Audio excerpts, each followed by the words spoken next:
course. How are you received in Europe? I mean, obviously, because we're in London. I'm an American, but I haven't been there for 13 years. I always forget that there's such a religious right there, and I always forget what it's like. I always forget how conservative America acts, how what's the word I was using, how Puritan it is. And when you get over to Europe, and when you get here in London, but when you get over to France, then it's it's a completely different idea of what they accept about people and how people exist.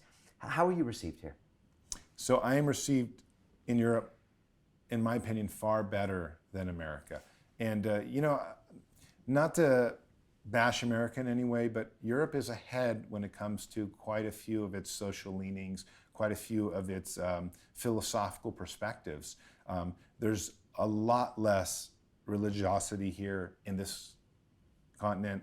There's a lot less, they're just closer to understanding community. They're closer to understanding, I think the EU, at least the essence of it, of trying to work together, is a much a realistic attempt at something that is beautiful in a way. I think eventually we'll probably have one global government, maybe 30 years down the road. It's flawed, but it does force people to collaborate. Of course, and collaboration is really important when you're talking about potentially what is best for humanity, or at least what seems best. I'm not saying it actually is best, but on a kind of noble level, it seems very noble. And I think in America we have huge divides. You can see it in the racial conflicts, you can see it in the gender conflicts, you can see it in what a big thing legalizing gay marriage was. I was happy that we legalized gay marriage, of course, but I've explained to people, maybe we shouldn't emphasize marriage so much. Why are we so fixated on marriage? Well, it's in the Bible, you have the yoke of Jesus. We can have, a single mom can have a wonderful child, a single dad can have a wonderful family. We don't need to emphasize, we can have community things that help out. We don't have to be so fixated that, just like we were 100 years ago, that it has to be this way and we have to have the legal bounds and we all have to follow down that path. We can break some of the institutions. And I'm just writing an article on this. It's a great point. I didn't think about it. And I've explained this, that I'm thrilled that we actually now have gay marriage. It was a big symbolic step, but I'm just not sure if what people are fighting for was really the real fight. The real fight was to not be discriminated against in any way, not to take one of their own institutions and bring it into our own perspective.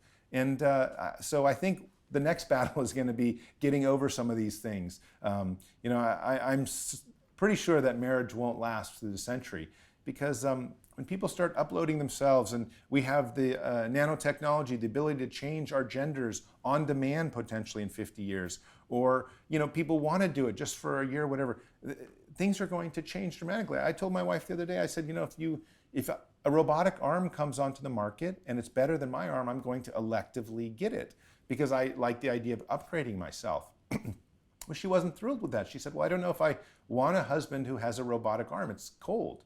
And I'm like, well, he'll probably have a heater. It'll probably feel nice. But that's not the point. The point is something may not work with it. But this shows some of the different elements of how marriage and how changing society, because of technology, may not adapt to these old institutions.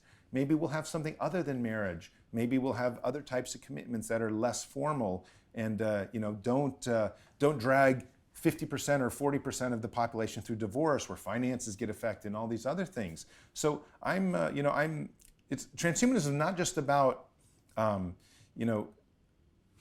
technology affecting us and our bodies. It's also about changing some of the social institutions that might be holding us back, or might not be useful anymore in such a way. I'm not trying to change everything. I'm not trying to say let's do away with it. But it shouldn't be scorned upon to say, I'm never going to get married and I'm just going to pursue my career and my passion for the rest of my life. But in America, that would be weird to say that. I'm with you on challenging marriage all the way. You just mentioned uploading yourself, which is kind of one of the tenets or one of the ideas of transhumanism, that you could one day upload yourself maybe to the cloud and then exist in that cloud. The older I get, the more I finally realize that my brain is more connected to my body than I ever thought it was.